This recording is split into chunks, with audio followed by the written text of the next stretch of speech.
Wake up, my renegades! It's your host, Sarah Jane. Welcome back to Rogue Radio, and today is Persecution Press.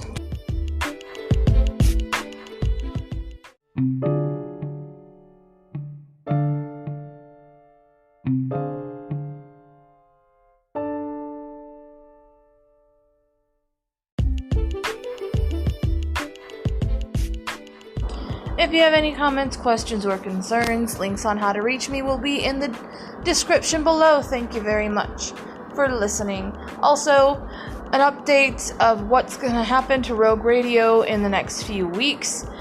There will be 2 more episodes of The Pedophiles going to be coming out.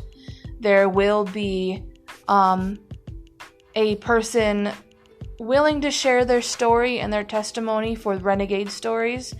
And I just ask, and I know that I don't have anybody who's ever made any trouble for any of my guests, but, just in case, we have to, treat people with respect, especially when they come in and share what has happened in their lives and their real experiences. So let's treat this person with respect. Let's make them feel welcome.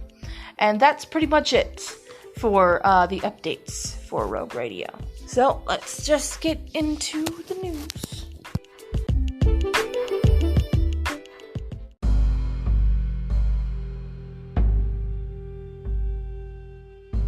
Anger is really starting to really upset me, because every time I have to go to another window of my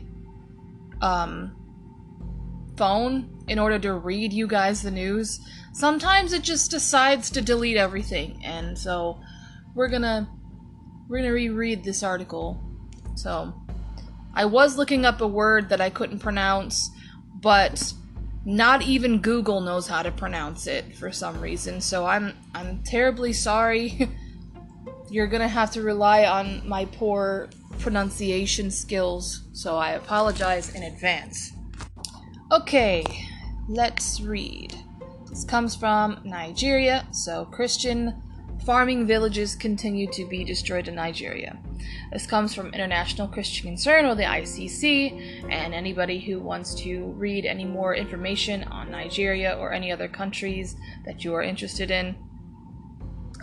If you're interested in this topic about persecution, you can always go to persecution.org and click on the map and read the stories.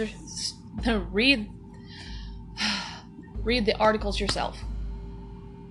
I am just tongue-tied today. More than 11,000 people were displaced from 16 different villages last week in the Miango community of Nigeria's Plateau State. Militant Fulani herdsmen were reported to have conducted the attacks on the farming communities. This is the risk to farm as a Christian, an eyewitness told the local ICC contact. Going to the farm is like committing suicide. Nigeria is the biggest killing ground of Christians today, but few are aware of it.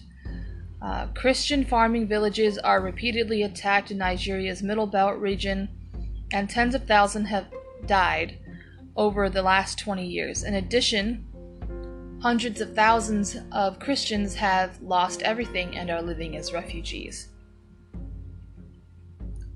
More Christians will die of hunger in Nigeria if nothing is done to stop farm destruction by Fulani Muslims. Another local source told ICC.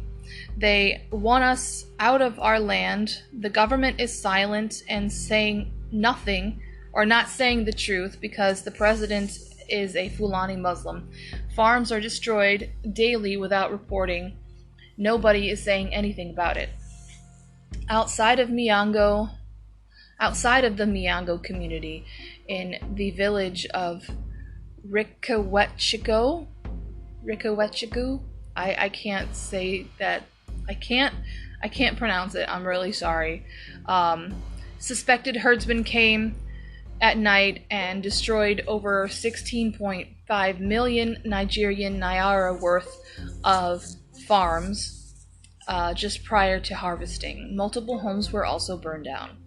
It was at Rikawetchigo I am so down. Let me not brood over not pronouncing it right. Please let me know if I pronounced that right, because I couldn't even find the pronunciation on Google. So I tried, I'm really sorry, but it was at Rikwechigu earlier today, July 11th, to witness for myself the magnitude of the farm destruction in the village by herder assailants, reported a local ICC contact. I tell you that what my eyes saw is devastating and a total act of inhumanity. More than 50 houses destroyed belonging to 35 families. That's insane. The same community has been completely destroyed 4 times within the span of 6 years. Oh my god. The Nigerian government is not willing to help us, a Rikwechigu. I'm so bad at that.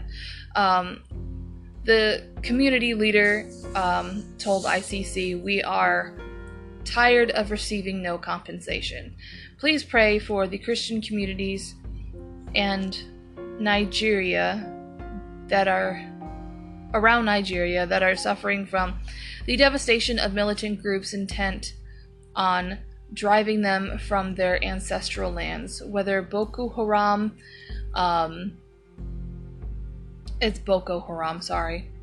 Islamic State, or Fulani militants.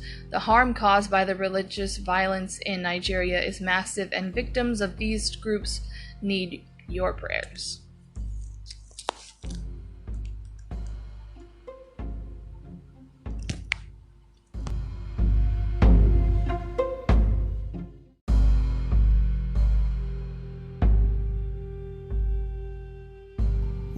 Now, before I read this article, I know that there are listeners from Iran, and please note and please understand that I differentiate between Muslim extremists and real Muslims.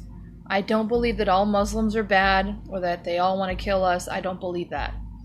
There are Muslim extremists out there, and they do make true Muslims look bad. I just want to make that I wanted to make that very clear, because the article that I'm about to read is about Iran, and I want my listeners in Iran to be informed, but also not be offended about what I'm about to read and think that that is about them. We're talking about extremists, not religious Muslims. So, let's read. New Iranian bill could allow death penalty for Christian activity. International Christian Concern reports a draft bill was passed in Iran's parliament on June 8th that encourages the death penalty for those found guilty of spying or cooperating with enemy states. The United States, in particular, Iran's Christians and religious minorities are regularly accused of participating with enemy groups. Typically, those churches and cooperating, or typically house churches and cooperating with foreign entities. Should the bill become a law, many Christians will likely face the death penalty for their faith. The bill was created to address ambiguities to Iran's penal code, already arguably one of the harshest in the world. The bill will allow for greater involvement from Iran's intelligence ministry, often the source of allegations against Christians' illegal activity. A committee is suggested to be established that would include senior officials from intelligence units, the Involuntary Guard Corps, and the Army. Also included in the bill are provisions to support those on the sanctions list of hostile governments, especially the United States. They will benefit from the maximum limit of protection provided, and the necessary judicial and legal measures will be taken to protect them. as well as the criminalization of sending media of crime scenes to enemy groups. The last provision criminalizes action taken to hold Iran accountable at the international level for its violent persecution of protesters and religious minorities. Iran already increased the criminalization of Christian activity with updates to the penal code this year. Christians such as Nassar Navard Gol Tapeh, Ibrahim Firozi, and Bita Razeh, and many more could all have been sentenced to death for their accused crimes under the new bill. I do have something to say about that. All governments from different countries differ. Like, no government is going to be the same, but I just don't believe that any human being should be put to death for what they believe in. That's what I believe. That's my value. If someone believes in God and they live in Iran, I feel like they should be proud of that. Just as much as someone who's Muslim is proud of being a Muslim and they want to believe in that. They should have the freedom to do that as well. I don't feel like putting Christians to death is going to solve any problem.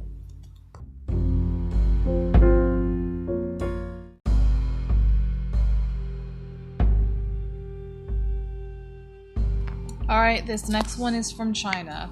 Chinese pastors ordered to preach on Xi Jinping's speech. ICC Christian Concern.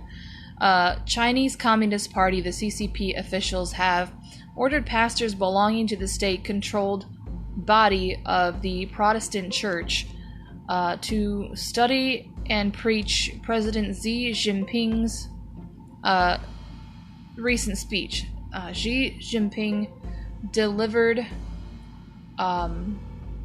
the address on July 1st, the 100th anniversary of the CCP.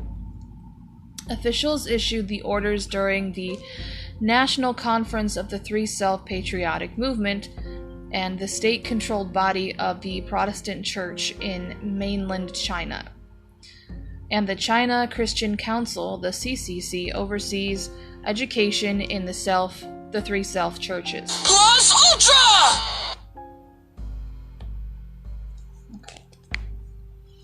The conference, which took place on July 8th, was entitled "Learning and Implementing the Spirit of the General Secretary." Oh my gosh, sorry.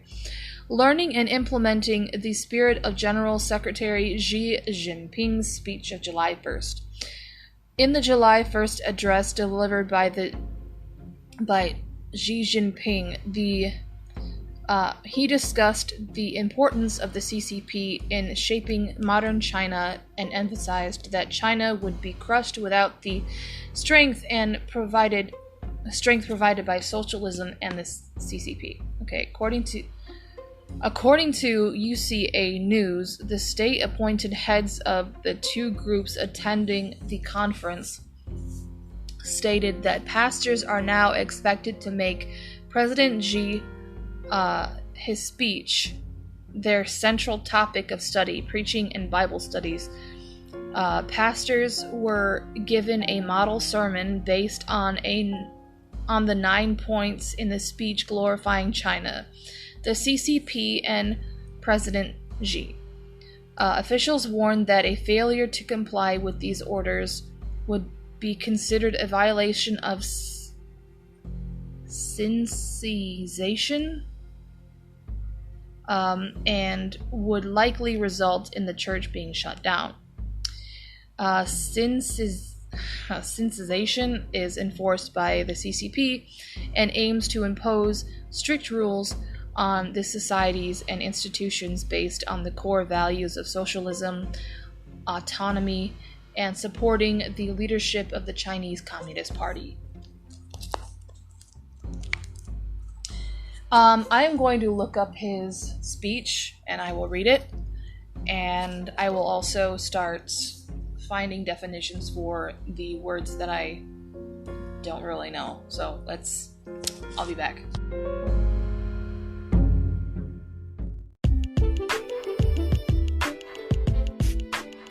Cue that lovable ad.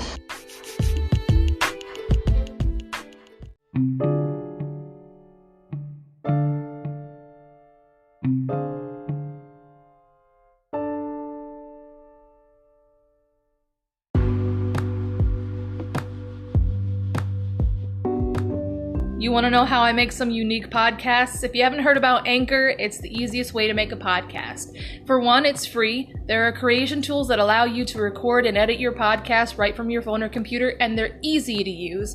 Anchor will distribute your podcast for free so that it can be heard on Spotify, Apple Podcasts, and many more. And you can make money from your podcast with no minimum listenership. It is everything you need to make a podcast in one place. Download your free Anchor app or go to anchor.fm to get started. It's really fun. Come and join the Renegade family, all right?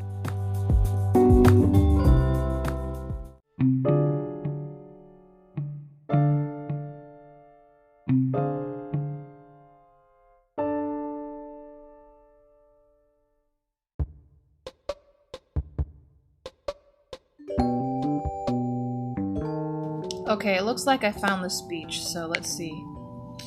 Chinese President Xi Jinping on Thursday gave speech at Beijing's Tiananmen Square to mark the 100th anniversary of the founding of the Chinese Communist Party. Below is an official English language translation of the full speech provided by the CCP via Xinhua News agency. Comrades. Okay, here it is. Comrades and friends. Today, the 1st of July, is a great and solemn day in the history of both the Communist Party of China, the CPC, and the Chinese nation. We gather here to join all party members and Chinese people of all ethnic groups around the country in celebrating the centenary of the party, looking back on the glorious journey the party has traveled over 100 years of struggle, and looking ahead to the bright prospects for the rejuvenation of the Chinese nation. To begin, let me extend warm congratulations to all party members on behalf of the CPC Central Committee. On this special occasion, it is my honor to declare, and on behalf of the party and the people, that through the continued efforts of the whole party and the entire nation, we have realized the first centenary goal of building a moderately prosperous society in all respects.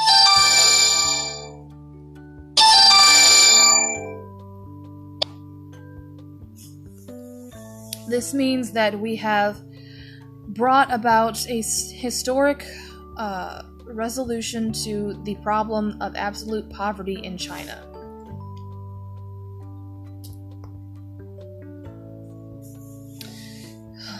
And we are now marching in confident strides towards the second centenary goal of building China into a great modern socialist country in all respects.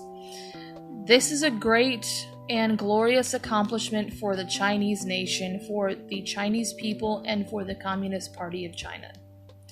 Comrades and friends, the Chinese nation is a great nation with a history of more than 5,000 years. China has made indelible contributions to the progress of human civilization. After the Opium War of 1840, however, China was gradually reduced to a semi-colonial and semi-feudal society and suffered greater ravages than ever before. The country endured these intense humiliation. The people were subjected to great pain, and these the Chinese civilization was plunged into darkness. Since that time, national rejuvenation has been the greatest dream of the Chinese people and the Chinese nation. To save the nation from peril, the Chinese people put up a courageous fight. Noble-minded patriots sought to pull the nation together.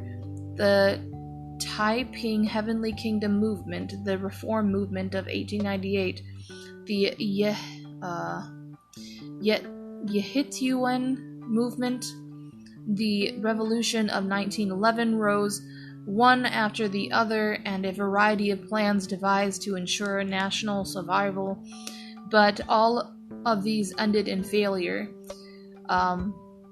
China was in urgent need of new ideas to lead the movement to save the nation and new organization to rally revolutionary forces. With the salvos of Russia, October Revolution in 1917, Marxism, Leninism was brought to China. And in 1921, as the Chinese people and the Chinese nation were undergoing a great awakening, and Marxism and Leninism was becoming closely integrated with the Chinese workers' movement, the Communist Party of China was born. Well, there he goes. He just basically said that Marxism birthed the CCP. That's not good.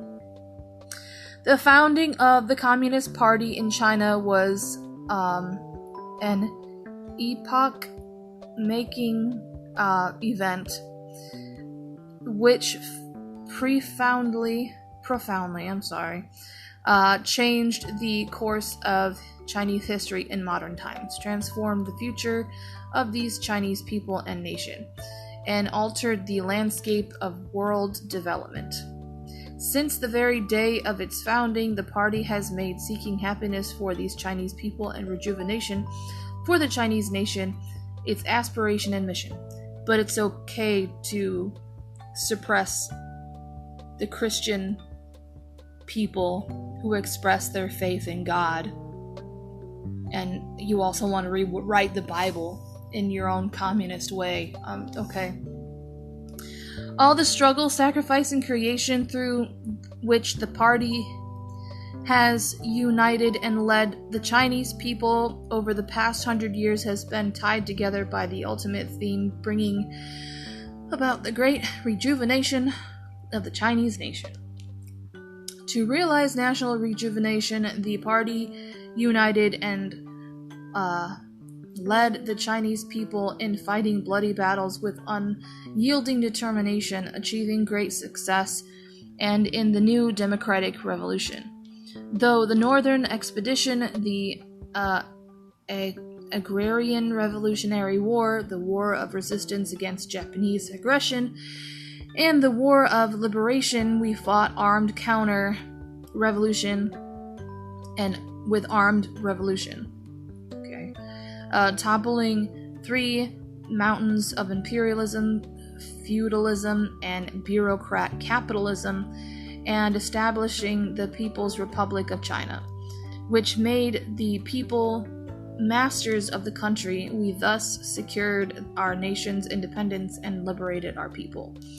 The victory of the new democratic revolution put an end to China's history as a semi-colonial, semi-feudal society, to the state of total disunity that existed in old China, and all the unequal treaties imposed on our country by foreigners or foreign powers, and all the privileges and imperialist powers enjoyed in China. It created the fundamental social conditions for realizing national rejuvenation. He likes that word. Through tenacious struggle, the party and the Chinese people showed the world that the Chinese people stood up, and that the time in which Chinese nation could be bullied and abused by others was gone forever. Okay. To realize national rejuvenation, the party united and led these Chinese people in endeavoring to build a stronger China with a spirit of self-reliance, achieving great success in socialist revolution and construction. So, self-reliance, that kind of stands out to me, because if they're trying to establish self-reliance, that's probably the reason why they don't, care for Christians like the CCP and the Chinese government, because they're not actually relying on the communism or the socialist government. They're relying on God in order to help them.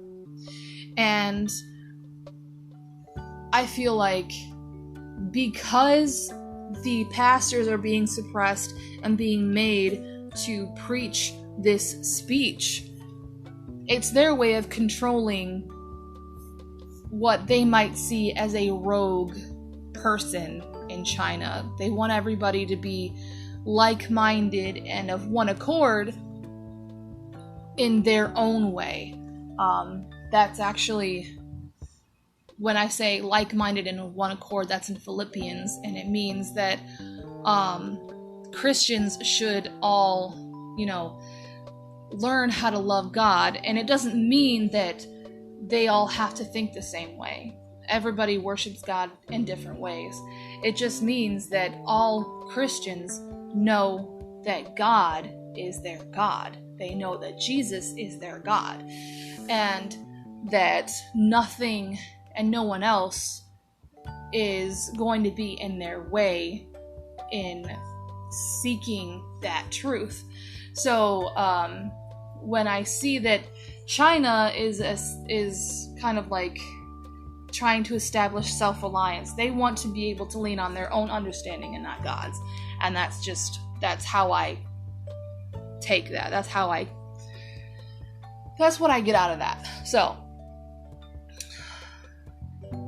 let's see. By carrying out socialist revolution, we eliminated the exploitive and repressive feudal system that had persisted in China for thousands of years and established socialism as our basic system. In the process of socialist construction, we overcome subversion, sabotage, and armed provocation by imperialist and hegemonic powers, and brought about the most extensive and profound social changes in the history of the Chinese nation. Yes, you put security cameras on every corner of your nation. The great transformation of China from poor and backward country in the East, with a large population, into a socialist country laid down the fundamental political conditions and the institutional foundations necessary for realizing national rejuvenation. Though tenacious struggle, the party and the Chinese people showed the world that the Chinese people were capable of not only dismantling the old world, but also building a new one, that only socialism could save China, and that only socialism with Chinese characteristics could develop China. To realize national rejuvenation, the party united and led the Chinese people in freeing the mind of forging ahead, achieving great success in reform, opening up, and socialist modernization. Okay.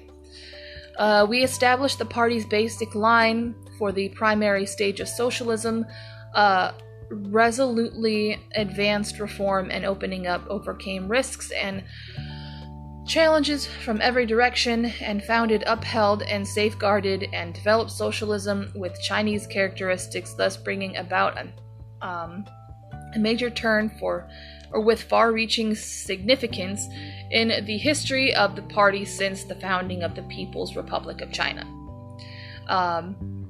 This enabled China to transform itself from a highly centralized planned economy to a socialist market economy brimming with vitality, and from a country that is largely isolated to one that is open to the outside world across the board. It also enabled China to achieve the historic leap from a country with relatively backward productive forces to the world's second largest economy, and to make the historic transformation of raising the living standards of its people from bare sustenance to an overall level of moderate prosperity, and then ultimately to moderate prosperity in all respects. Why do you want to is that moderate or moderate? Just middle class? Or are you literally moderating the prosperity of your people? Which I feel is not okay. Because if there's people successful in China making more than other people, let them do that. Because, success. These achievements fueled to push towards national rejuvenation. I think he's used that like 12 times. By providing institutional guarantees imbued with new energy as well as the material conditions for rapid development. Through tenacious struggle, the Party of the Chinese People showed the world that by pursuing reform and opening up the crucial move in making China what it is today, China had caught up with the times in great strides.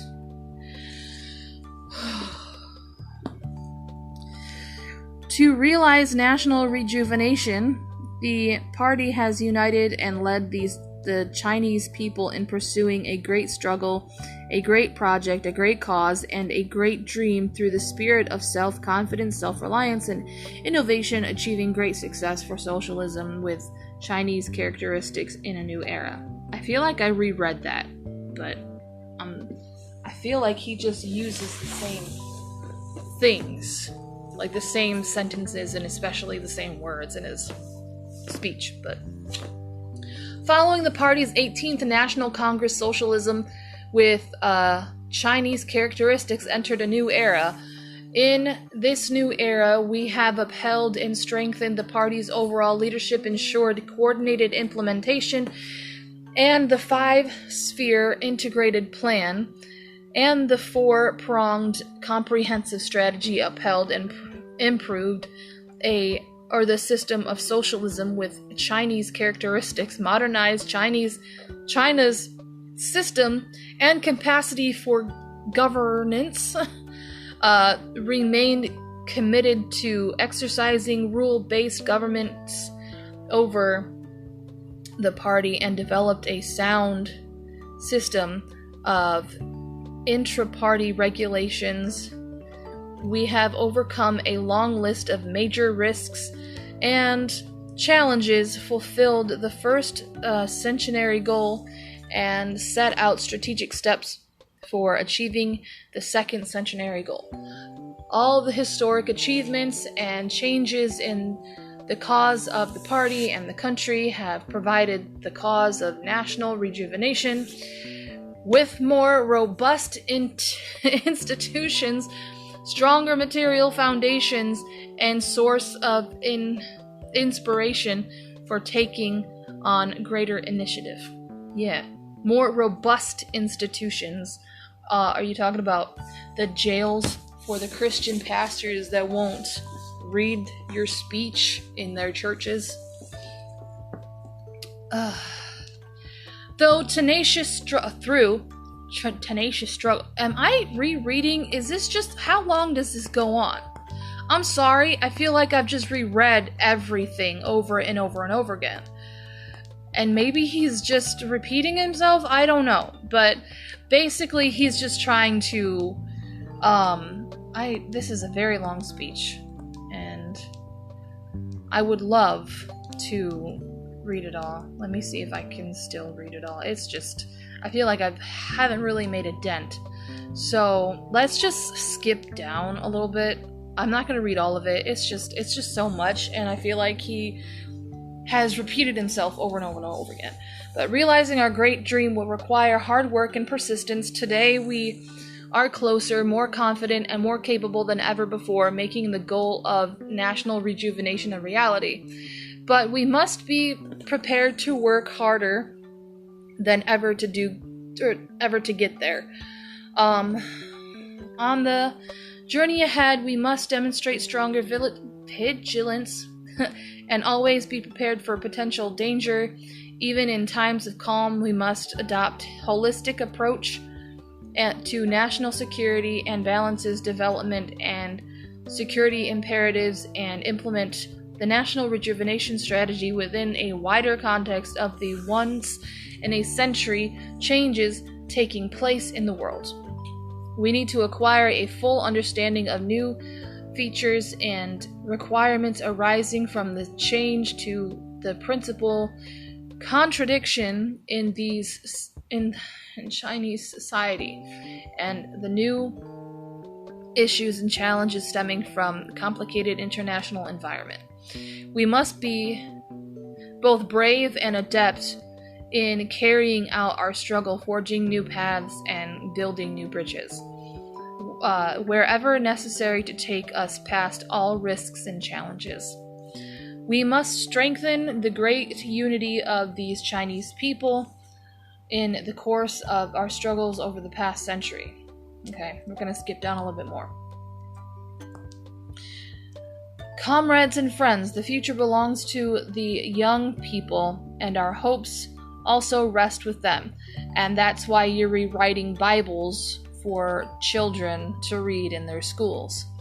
A century ago, a group of young progressives held aloft the torch of Marxism and searched assiduously in those dark years for ways to rejuvenate the Chinese nation. Since then, under the banner of the Communist Party of China,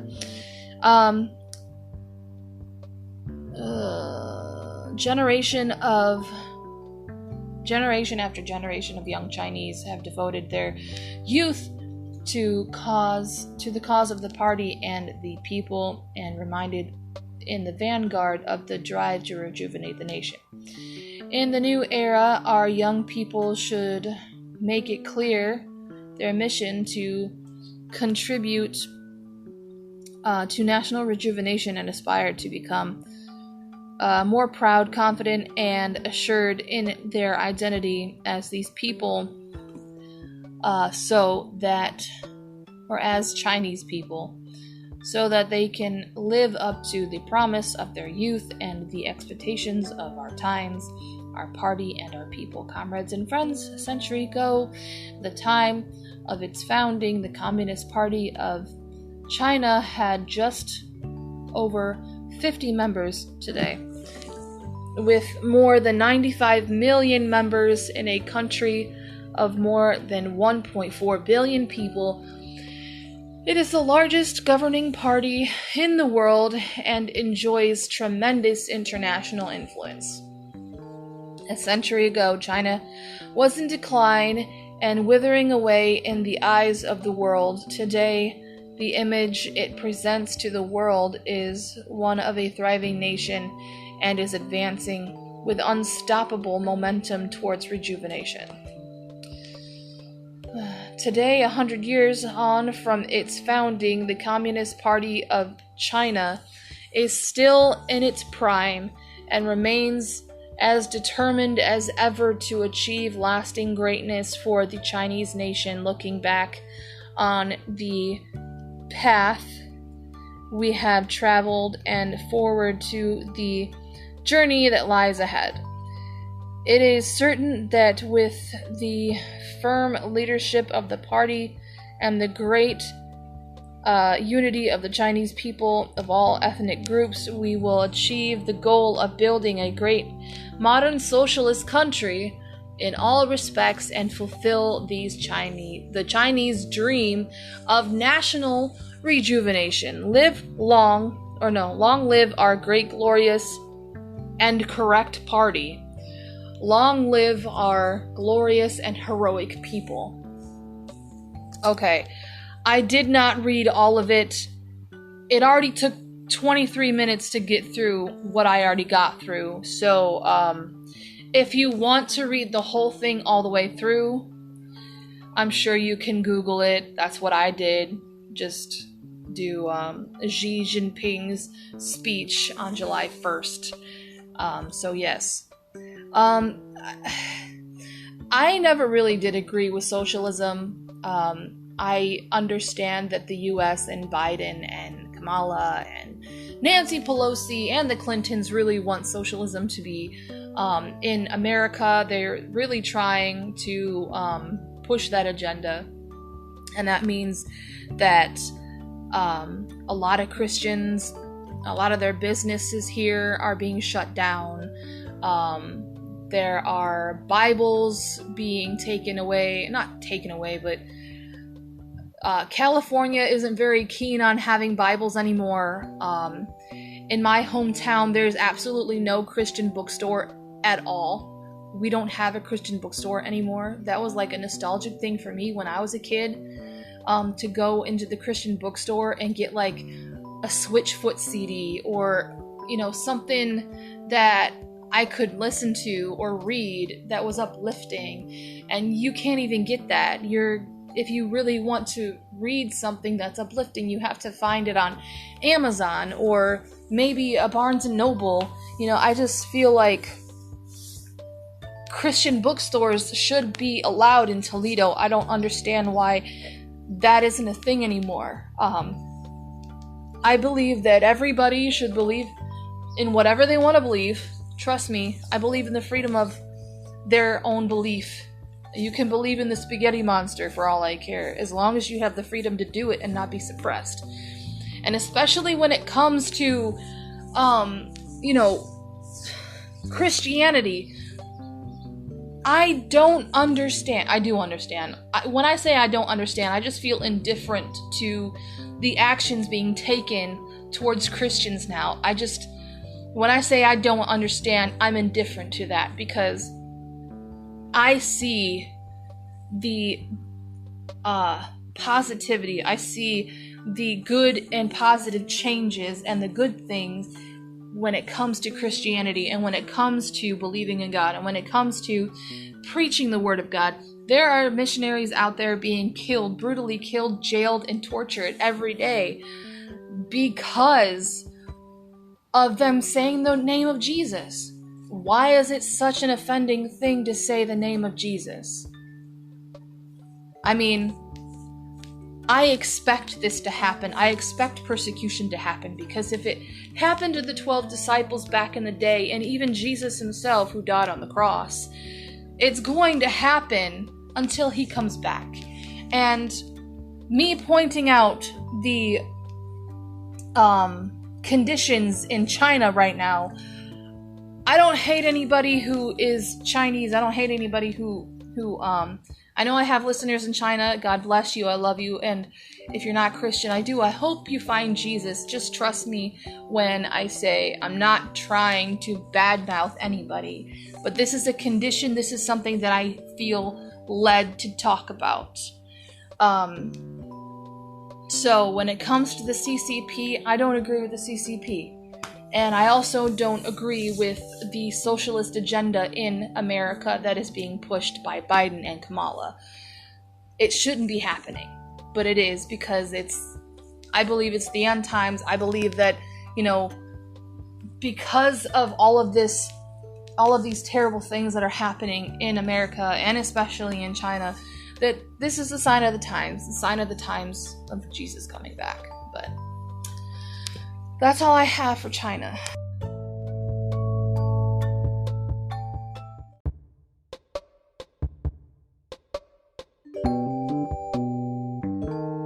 Alright, next up is India.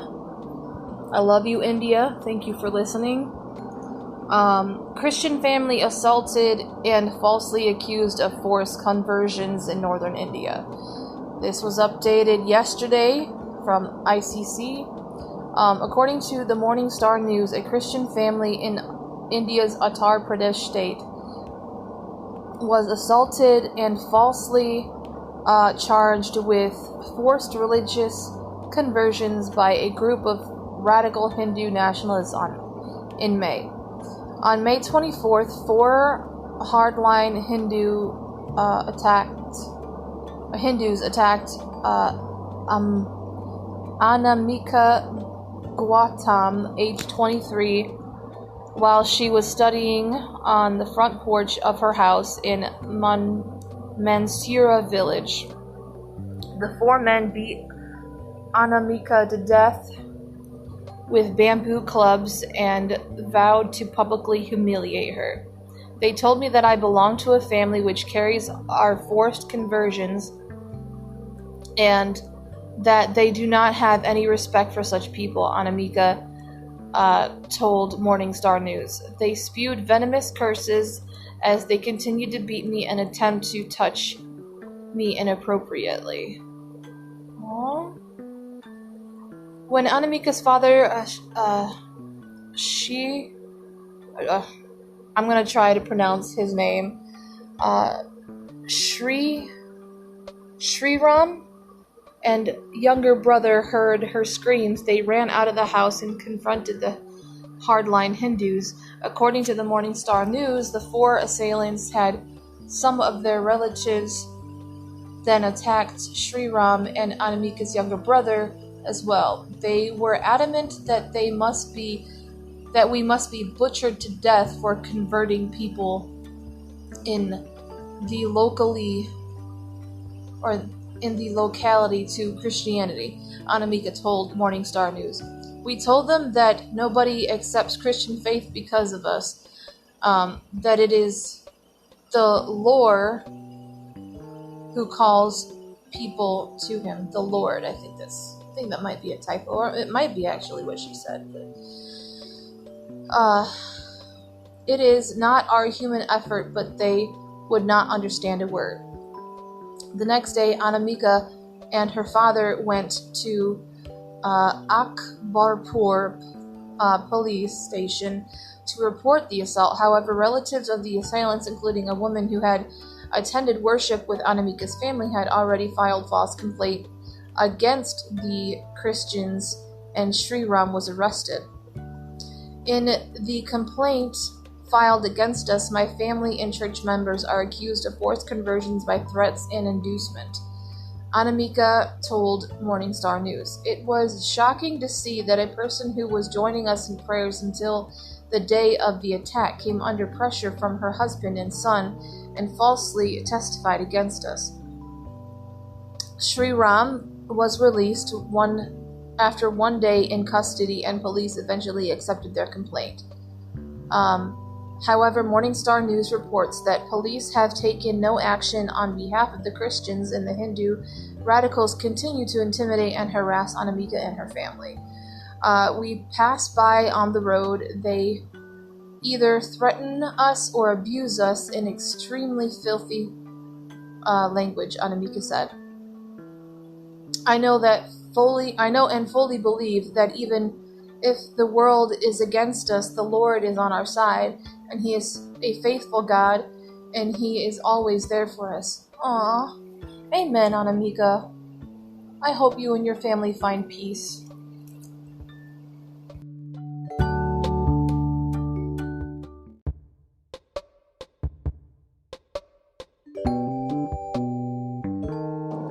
Now the next one, I meant to put in the Philippines, but it came out Vietnam. I don't think there's anything in the Philippines right now to report, but there is a lot in Vietnam, and I feel led to talk about it, so here we go. Montagnard Christians asked to denounce their faith. Vietnam International Christian Concern, and this was January 24th. I don't know why it's I guess it's old news, but we haven't covered it here on Persecution Press, so we're still gonna talk about it. So, an ethnic Montagnard in the Central Highlands of Vietnam, along with 4 other Christians, were recently brought to the police to denounce their faith in front of their villagers. Rhoda told Radio Free Asia's Vietnamese service that on January 15th, the police of Ia Lam Village and Song Hin District, Phu Yen Province, brought him and 4 others before gathering at Pung Tribal Village for a denouncement session. About 20 people from the local authorities forced the villagers to come and witness the denunciation session against 6 people. Though one was absent, the 5 men present were Messrs. Nay Yiblang, Nay Yiloi, Sor Yiblang, Huang Yedunk, and Rhoda are part of the Montagnard Evangelical Church of Christ. Forgive me if I mispronounced any of your names, I'm really sorry. After the session, the men were allowed to go home, but they were still threatened. Craig Baya, a church staff, told RFA, these 5 men won't leave the church even if they have to die. They won't leave the church. Authorities told them, if you don't leave the church, in case there will be protests, we will send you to jail. You may face heavy sentences. You may be killed. Mr. Rhoda also said, the authorities said the state doesn't accept this church. We are not allowed to congregate, to organize activities, to sing. They banned all this.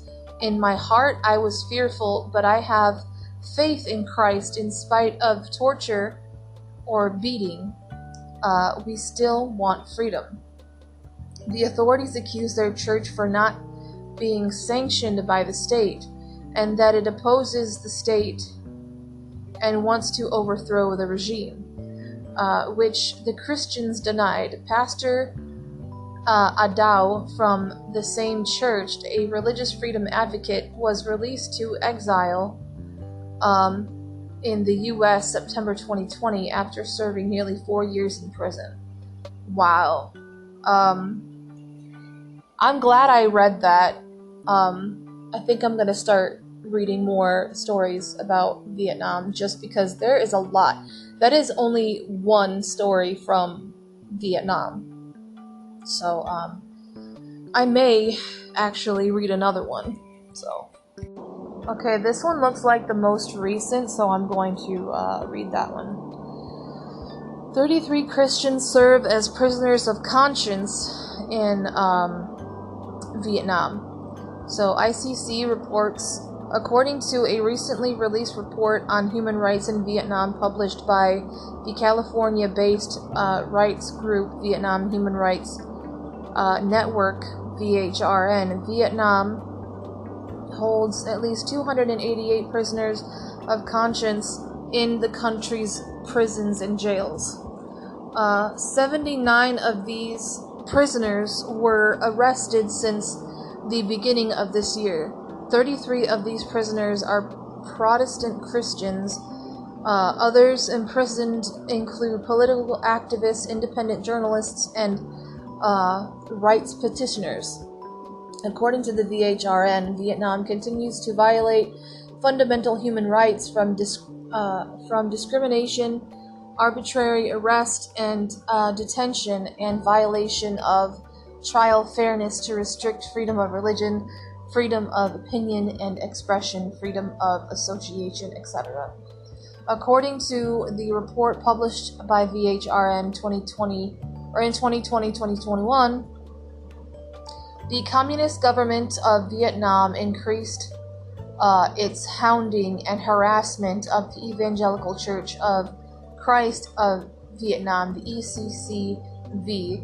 Even though the ECCV is a worldwide religious organization, it has not yet been accepted by the Vietnamese Communist government. Practicing Christians in Vietnam regularly face discrimination, harassment, and imprisonment. On March 19, 2020, police in Gia Lai Province arrested 3 unregistered Ha Mon Christian group leaders, seizing allegedly anti-state and propaganda materials. According to the authorities, all 3 lived in the jungle and contacted their Ha Mon followers, or Christians, for 8 years. After being criticized in front of the local population, all 3 people were spared from criminal prosecution. In the 2020 annual activity report, Gia Lai Provincial Police said that they had abolished the Ha Mon religion entirely and stopped the revival of Degar Protestantism, of the Central Highlands ethnic minority groups. Throughout 2020, the Vietnamese government frequently resorted to the 2003 land law, which gives them the right to take away church properties to exert more control over Vietnamese Christians. This past year, the government seized the land and educational facilities of the Thi Nghai and My Loc parishes. The government also demolished Thien An School, which was the property of Toi Hoa Protestant Church.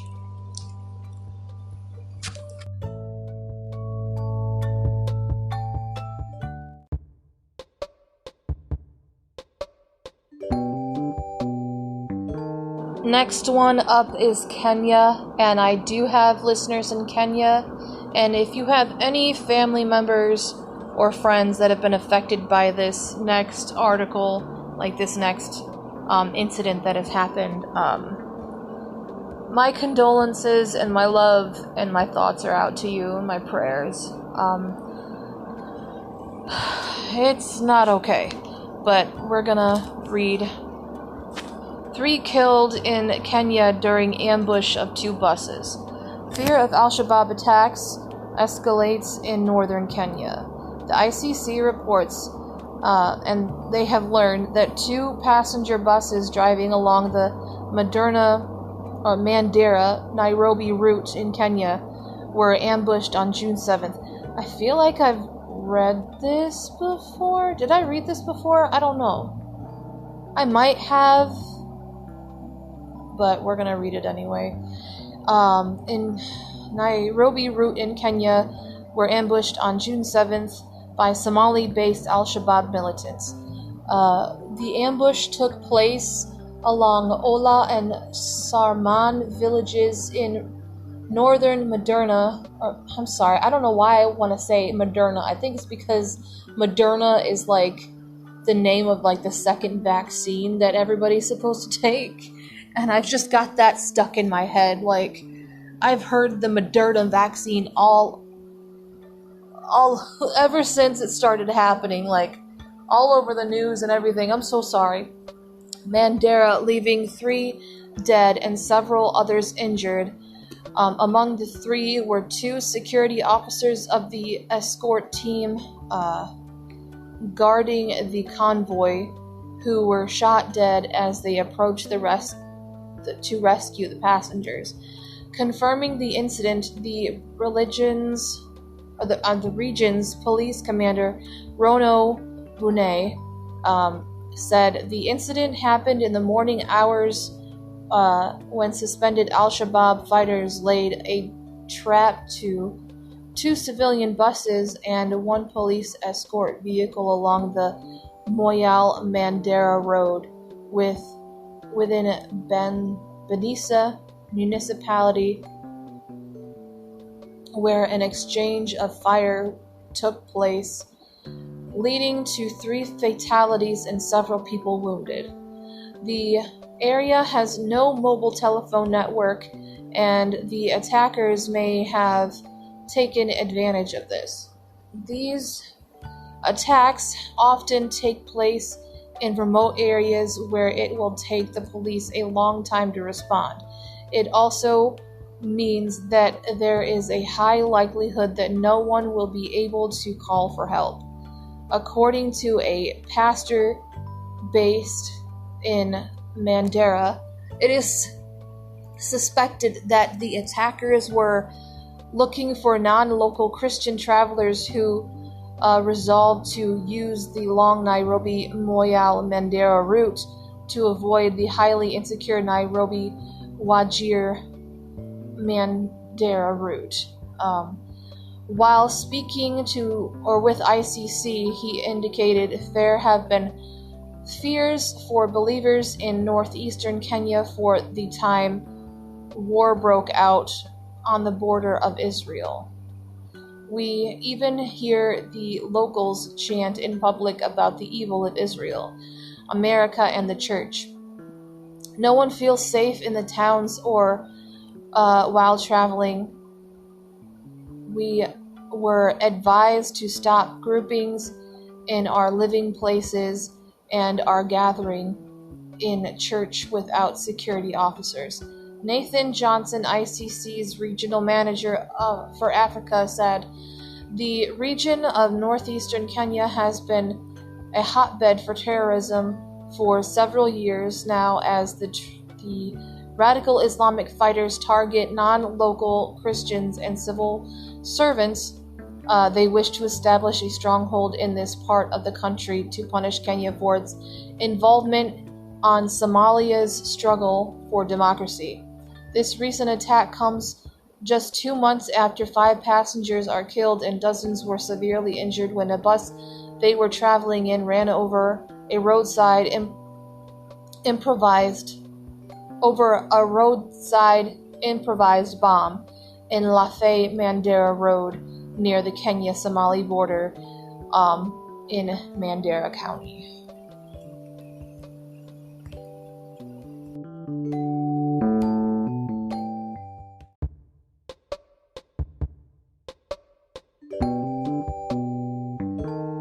Thank you so much for listening, and I will see you in the trenches next time. Love you, bye!